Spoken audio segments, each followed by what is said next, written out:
tapi saya kan butuh uang. Mau kemana saya harus cari uangnya? Saya pinjam ke sana kemari, nggak ada yang mau minjemin gitu loh. Satu-satunya cara cuman minjem ke aplikasi pinjaman online itu.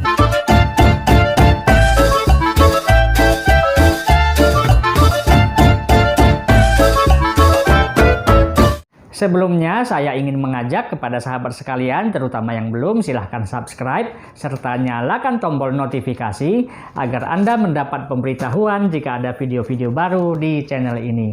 Terima kasih atas dukungan sahabat sekalian. Assalamualaikum sahabat sekalian, pada video kali ini saya akan membahas sebuah tema yang sangat populer belakangan ini di kalangan masyarakat kita, yaitu pinjaman online. Kenapa saya tertarik untuk membahas tema ini? Karena saya lihat banyak sekali korbannya, banyak sekali masyarakat kita yang menderita gara-gara pinjaman online ini.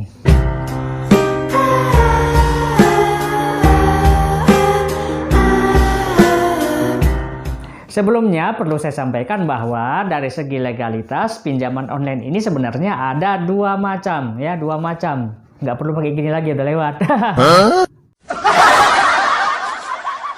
Yang pertama adalah pinjaman online yang resmi, legal, terdaftar di OJK, Otoritas Jasa Keuangan. Ini legal, ya.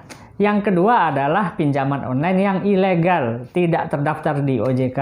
Kalau yang pertama, yang legal, yang terdaftar di OJK, ini dari segi hukum aman. Tapi bagaimanapun, walaupun dia legal dan resmi, tapi ada dua hal yang perlu kita perhatikan. Yaitu yang pertama, bunganya sangat besar. Gede banget gitu loh. Dan yang kedua, nah bagi Anda yang muslim dan punya iman, kan Anda pasti tahu, namanya riba itu kan haram gitu loh. Jadi kalau sebenarnya Anda sudah tahu dan sadar bahwa pinjaman online itu riba, dan Anda tahu itu dosa besar dan Anda nggak mau main riba, sebenarnya video ini cukup sampai sini saja gitu loh. Sampai sini saja, kenapa? Karena riba titik, udah selesai, nggak ada lagi yang perlu dibahas gitu loh. Nah masalahnya masih banyak juga orang yang nggak peduli pada riba gitu loh. Oleh karena itu maka video ini akan saya lanjutkan ke pembahasan berikutnya. Tadi kan saya sudah jelaskan bahwa pinjaman online itu ada dua macam, dua macam ya, dari segi legalitas, keterusan yang tadi. Nah, ada yang legal dan ada yang tidak legal. Yang legal tadi sudah saya jelaskan ada dua hal yang memberatkan gitu ya. Nah, yang akan saya bahas pada video ini secara lebih lengkap, lebih detail adalah pinjaman online yang ilegal. Gitu loh, bukan yang legal. Oke, saya yakin Anda sudah paham. Karena itu mari kita mulai. Fakta pertama dari pinjaman online yang ilegal adalah perusahaannya nggak jelas, lembaganya nggak jelas, alamatnya di mana juga kita nggak tahu gitu loh. Jadi alangkah konyolnya jika kita minjam uang pada lembaga yang kita sendiri nggak tahu ini lembaga apa, alamatnya di mana, PT-nya apa, punya badan hukum atau enggak, kita sama sekali nggak tahu. Tapi anehnya banyak sekali orang yang langsung percaya pada lembaga-lembaga seperti ini, atau lebih tepatnya adalah aplikasi-aplikasi seperti ini, aplikasi Google Play gitu ya. Jadi mereka hanya tergiur oleh iklan di media sosial, iklan di Facebook, iklan di YouTube, atau mungkin mereka dapat SMS, ditawari lewat SMS dan sebagainya gitu. Lalu mereka tertarik, lalu mereka minjam uang ke sana. Padahal kan kita nggak tahu mereka siapa gitu loh. Nah ini adalah kesalahan pertama yang kita lakukan. Fakta kedua adalah setelah nanti kita mendaftar di aplikasi mereka, yang perlu kita ketahui bahwa mereka bisa mengakses semua nomor handphone yang ada di phonebook di handphone kita. Mereka bisa mengakses dan mendapatkannya. Ini yang paling ngeri. Nah ini saya akan ceritakan sebuah pengalaman saya ya. Jadi beberapa waktu lalu, beberapa bulan lalu, saya tiba-tiba nerima SMS ya, SMS yang isinya begini.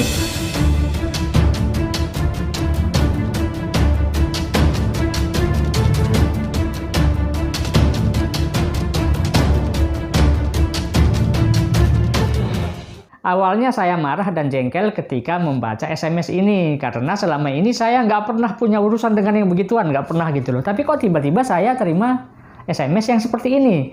Saya justru curiga pada si A ini. Si A ini mencatut nomor saya gitu. Nah, itu dugaan saya.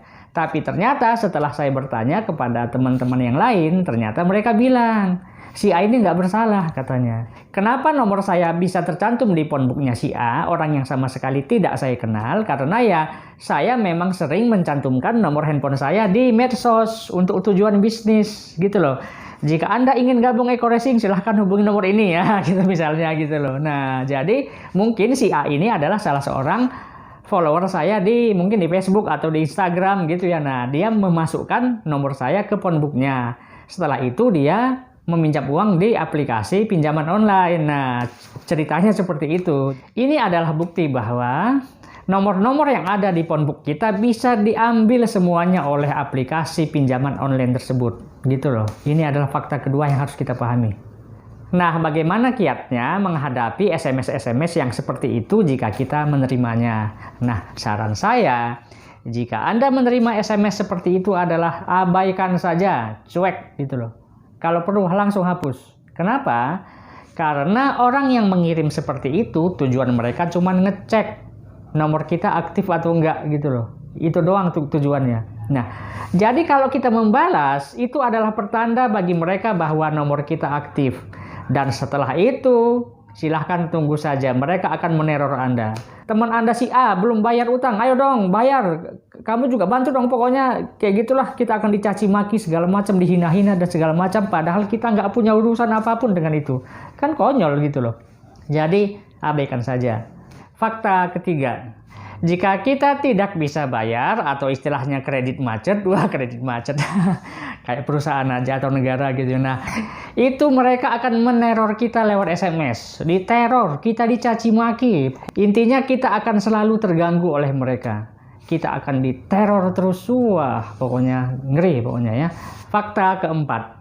Nah, ini adalah mungkin sesuatu hal yang mungkin selama ini kita nggak tahu. Nah, jadi kalau kita telat bayar atau kita nggak sanggup bayar, biasanya mereka akan mengirimi kita tawaran lewat SMS pakai nomor lain.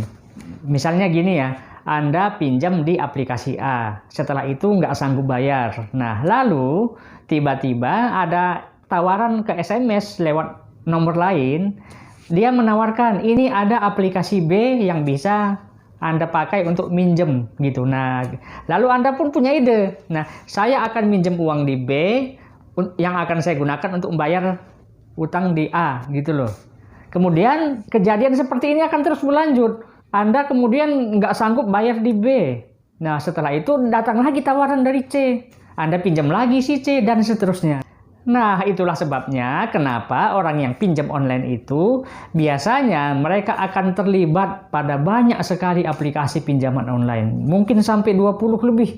Karena itu tadi, gali lubang tutup lubang gitu loh. Saya punya teman yang dulunya dia pernah bekerja di perusahaan pinjaman online. Nah, waktu itu saya tanya ke dia, ini aplikasi A, B, C, D, dan seterusnya ini pemiliknya sama atau bukan? Gitu loh, saya tanya. Nah, teman saya ini menjawab, ada kemungkinan sama, ada kemungkinan tidak. Jadi ada kemungkinan aplikasi A, B, C, dan seterusnya, itu orangnya sama, itu aja orangnya gitu loh. Jadi Anda berhutang pada A, setelah itu nggak sanggup bayar, lalu Anda berhutang pada B untuk membayar A, setelah itu Anda berhutang lagi ke C untuk bayar B, dan seterusnya. Itu ternyata kemungkinan besar orangnya itu aja gitu loh.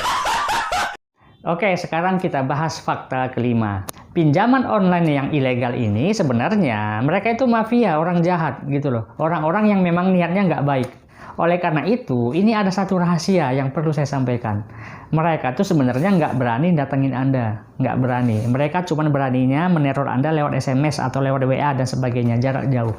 Oleh karena itu, jika misalnya Anda sudah terlanjur berhutang pada aplikasi pinjaman online, dan kemudian terjadi yang tadi itu, Anda diteror segala macam dan sebagainya. Nah, kiat dari saya adalah ganti nomor handphone. Nah, itu aja.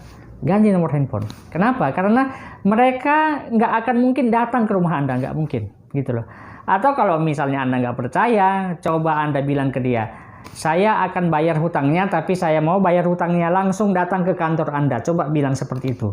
Apakah mereka berani bilang iya? Nggak bakal berani. Coba aja dites. Nggak bakal berani mereka gitu loh. Nah, jadi yang perlu Anda lakukan adalah ganti nomor handphone. Tapi sesuai dengan ajaran agama ya. Namanya hutang itu tetap harus dibayar. Dan menurut ajaran Islam, yang wajib dibayar adalah pokok pinjamannya. Anda dulu minjam berapa? 1 juta, udah bayar 1 juta aja. Bunganya nggak usah dibayar. Jangan sampai Anda nggak bayar juga, itu salah namanya gitu loh. Tetap harus dibayar. Setelah itu Anda juga sebaiknya langsung bertobat. Anda berjanji untuk tidak pernah lagi main riba. Kenapa? Karena dosa riba ini sangat besar. Ngeri, dahsyat gitu loh. Dosa terkecil dari riba adalah seperti berzinah dengan ibu kandung sendiri. Jadi coba Anda bayangkan sendiri ya. Kalau ada kakak berzinah dengan adik kandungnya, itu mungkin ngeri ya, tapi ada yang seperti itu, ada. Kalau ada seorang bapak berzinah dengan anak kandungnya sendiri, itu juga ngeri, tapi ada gitu loh. Nah, tapi kalau anak berzinah dengan ibu kandungnya sendiri, ada nggak yang seperti itu? Nggak ada gitu loh. Orang paling bejat sekalipun itu nggak bakal berani melakukan itu.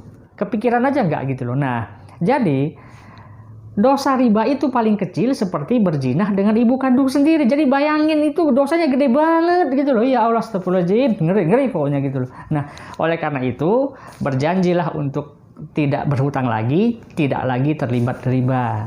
Dan ada satu kiat lagi yang perlu kita terapkan, yaitu simpan semua SMS atau WA atau pesan apapun yang datang dari orang-orang pinjaman online tadi, simpan semuanya dengan baik. Kenapa? Karena itu nanti bisa dijadikan alat bukti. Jika misalnya begini, Anda merasa sangat terganggu oleh mereka gitu loh. Lalu mereka misalnya ngancem nih, kamu akan saya polisikan, saya laporkan ke polisi. Nah, jika terjadi seperti itu, maka Anda bisa gunakan arsip SMS, WA, dan sebagainya tadi itu sebagai bukti untuk melaporkan mereka kembali. Nah, jadi intinya Anda tidak perlu takut. Karena mereka tuh aslinya mafia, penjahat. Mereka juga takut sama polisi. Mereka juga takut ketangkap. Gitu loh. Nah, sekarang Anda mungkin bertanya, tapi saya kan butuh uang. Mau kemana saya harus cari uangnya? Saya pinjam ke sana kemari, nggak ada yang mau minjemin gitu loh. Jadi Anda mungkin kehabisan cara untuk mendapatkan uang, satu-satunya cara cuman minjem ke aplikasi pinjaman online itu. Nah, jika Anda punya alasan seperti itu, silahkan subscribe channel ini. Bagi yang belum, loh kenapa kok solusinya subscribe? Karena insya Allah nanti saya akan berusaha membuat video-video berikutnya yang menjelaskan bagaimana cara kita supaya bebas dari hutang, bebas dari riba. Dan kiat berikutnya dari saya, jika Anda serius ingin bebas hutang, bebas riba, selain itu juga taraf hidup meningkat, hidup Anda lebih sejahtera, silahkan gabung di EcoRacing. Info lengkap EcoRacing bisa Anda baca dengan mengklik link yang terdapat di atas ini. Nah, silahkan dibaca di situ. Di situ penjelasannya lengkap banget. Oke sahabat sekalian, demikian video kali ini. Semoga bermanfaat. Terima kasih. Assalamualaikum warahmatullahi wabarakatuh.